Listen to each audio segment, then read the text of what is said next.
Selamat pagi, salam sejahtera untuk kita semua.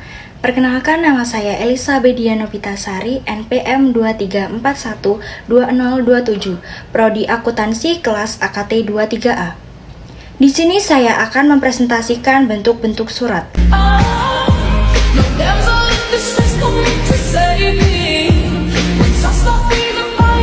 Pengertian surat. Surat merupakan media komunikasi tulis yang digunakan untuk menyampaikan informasi. Fungsi surat juga untuk menyampaikan pesan atau maksud tertentu dari pengirim pada yang dituju. Bagian-bagian surat pada surat resmi. Yang pertama, kepala surat. Kop surat adalah bagian paling atas dalam surat.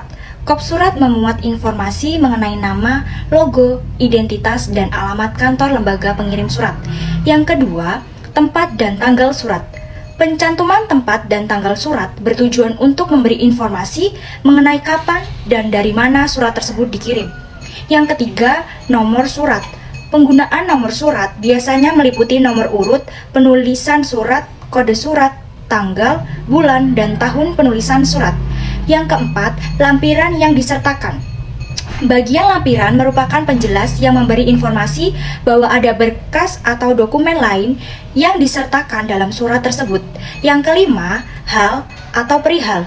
Fungsi bagian hal dalam surat adalah memberi petunjuk pada pembaca tentang kepentingan dan isi dalam surat tersebut. Singkatnya, dalam hal atau perihal, hampir semua dengan judul pada surat berjudul. Yang keenam, alamat tujuan. Alamat tujuan juga menjadi salah satu bagian surat, yaitu alamat yang dituju dalam pengiriman surat.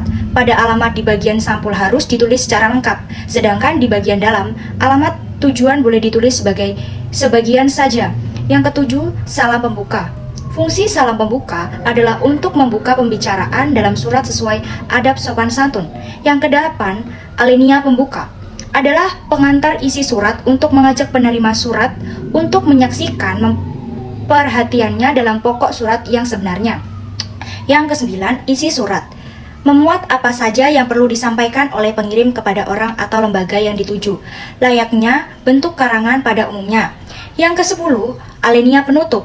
Alinea penutup berfungsi untuk menandakan uraian masalah pokok surat sudah selesai. Alinea penutup harus singkat, tegas, serta tidak berisi basa-basi yang berlebihan dan selaras dengan misi surat. Yang ke-11, salam penutup. Salam penutup digunakan sebagai ucapan salam akhir untuk menambah kesantunan dalam berkirim pesan, meski tidak harus ada. Yang ke-12, nama pengirim dan tanda tangan pada bagian bawah surat. Harus terdapat nama pengirim beserta tanda tangan. Nama yang tercantum adalah nama lengkap atau nama terang dari pengirim atau orang yang bertanggung jawab pada pengiriman surat tersebut. Yang ke-13, tembusan bagian. Merupakan bagian surat yang menunjukkan pihak atau orang lain yang juga berhak mendapatkan surat tersebut. Meski begitu, tidak semua surat memiliki tembusan. Yang ke-14 adalah inisial. Inisial adalah singkatan nama yang biasanya diambil dari huruf pertama nama pembuat penulis surat tersebut, yang berfungsi mengetahui siapa yang menulis atau mengetik surat tersebut.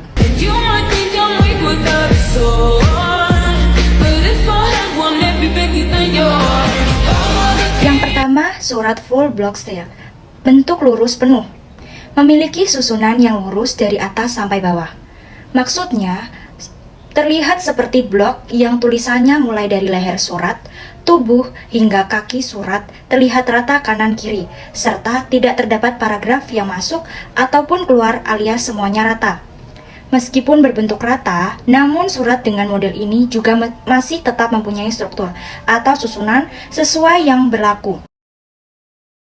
Yang kedua, semi block style, bentuk setengah lurus. Merupakan bentuk surat di mana semua bagian surat, kecuali isi surat, diketik sama seperti bentuk lurus. Setiap akhir alinea baru diketik sesudah 5 ketukan dari pasak garis pinggir kiri. Biasanya berbentuk surat ini ada dalam surat undangan pernikahan. Yang ketiga, block style.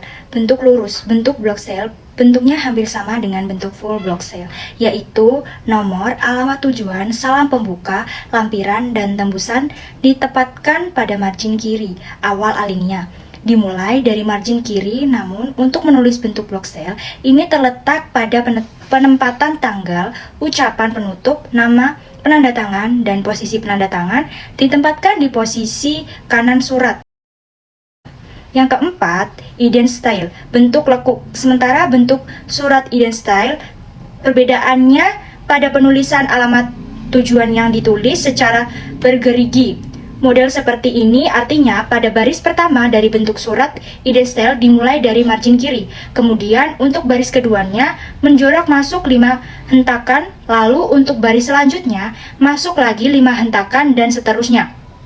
Pada bentuk ini terdapat ciri khas yakni karakter tempat dan tanggal, nama, jabatan, dan penutup diketik pada sebelah kanan. Sedangkan pada isi surat, di setiap pergantian alinea baru, pengetikannya masuk ke dalam sebanyak 5 hentakan. Bentuk indent style ini hanya cocok digunakan untuk surat yang alamatnya singkat, jadi tidak semua surat dapat menggunakan bentuk surat ini. Yang kelima, hanging paragraph style, bentuk alinea menggantung. Bentuk alinea menggantung bisa disebut juga sebagai hanging paragraph style. Setiap bentuk alinea di surat penggantung ditulis secara menggantung. Jadi, hanya di awal alinea saja yang dimulai dari margin kiri. Pada baris-baris berikutnya, dimulai menjorok ke dalam sejauh 5 hentakan dari margin kiri. Yang keenam, official style, bentuk resmi. Bentuk official style terdapat perubahan sehingga menjadi 2 jenis bentuk surat, yaitu bentuk surat resmi lama dan bentuk surat resmi baru. Pada bentuk tulisan gaya lama, alamat sejajar dengan perihal dan tempat menjorok 5 spasi. Lalu pada isi surat menjorok 5 spasi dan posisi penanda tangan berada di kanan. Untuk bentuk gaya baru, pada alamat tujuan dan sisi surat ditulis di bawah huruf pertama nomor, lampiran, dan hal berada di sebelah kiri menjorok 5 spasi. Untuk penulisan nama, jabatan, salam penutup, nama penanda tangan, tanda tangan, dan NIP dapat dimulai dari tengah kertas. Jadi kesimpulannya, fungsi surat selain untuk alat komunikasi juga bisa sebagai bukti nyata dari berjalannya suatu lembaga, perusahaan, atau instansi.